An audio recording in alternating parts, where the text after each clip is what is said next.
সবাই বলে আমি নাকি অলস। অলস হলেই রান্নাবান্নার কাজগুলো কে করে দেয় আমি জানি না। তো কেমন আছেন সবাই ভিউয়ার্স? আসসালামু আলাইকুম। তো সবাই বলে আমাকে অলস, অলস, আমি কিছু করি না। আমি শুয়ে থাকি, এই করি, সেই করি, সারাদিন ফোন নিয়ে বসে থাকি। আসলে রান্নাবান্নার কাজটা শুধু করি। তো আমার কোনো কাজ নেই, তো আমি কি করব? আমি রান্নাবান্নার কাজ করব, অফিস করব, খাবো, ঘুমাবো, এটাই তো আমার কাজ, তাই না? এর থেকে আর কি কাজ করতে বলে আমি জানি না। তো কি গ্রামে গিয়ে এখন ধান কাটবো, তারপরে ধান মাড়ি দেবো, এরকম কিছুই বুঝি না। আসলে কি করব? মানুষের আসলে খেয়ে কোনো কাজ কাম নেই, যার জন্য আমার পিছনে অনেকজন লেগে থাকে। অনেকে কত কিছু বলে, হাসাহাসি করে। যাই হোক, মানুষের কথায় কান দিব না, কাজ করতেই থাকে। আসলে মামু আমার দিকে তাকাচ্ছে না কেন, আমি সেটাই বুঝছি না। মানুষের হাসাহাসির একদিন, মানে কি বলবো, মানুষের হাসাহাসির জবাব তো দিতে পারতাম যে মামু আমার দিকে তাকিয়েছে। মামু কেন তাকাচ্ছে না আমি নিজেও জানি না।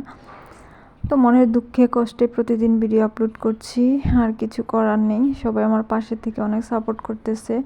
আসলে তারপরেও কোনো কিছু হচ্ছে না, খুবই কষ্ট লাগছে। দিন দিন একদম নিস্তেজ হয়ে যাচ্ছি। গাছপালা যেমন পানি না পেলে যেরকম শূন্য নিস্তেজ হয়ে যায়, আমিও সেরকম হয়ে যাচ্ছি। আসলে জানি না কি করলে যে সব কিছু ঠিক হবে। তো সবাই যারা আমার মতো কাজ করছেন তারাই হয়তো বুঝতে পারতেছেন, একটা বাচ্চার থেকেও বেশি যত্ন করা হয় এই পেজটাকে নিয়ে। প্রতিদিন শিডিউল অনুযায়ী সব কিছু করতে হয়, ঠিকমতো ঘুমাতেও পারি না এখন। ঘুমাতে গেলে মনে হয় যে এই টাইমে তো কিছু করতে হবে, হুটহাট করে ঘুম থেকে উঠে যায়। মানে এত পরিমাণ স্ট্রাগল করার পরেও, সংগ্রাম করার পরেও জানি না কি হবে।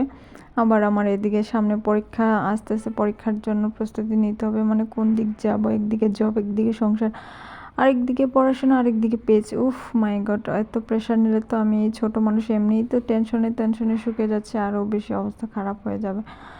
তারপরেও চেষ্টা করে যাচ্ছি। মেয়ে মানুষ তো আমি, তাই না? মেয়ে মানুষের নাকি সব কিছু চেষ্টা করতে হয়, মানে সরি, সংগ্রাম করতে হয়। মেয়ে মানুষের আসলে কষ্ট বলতে কিছু করতে নেই, এটাই হচ্ছে মেন কথা।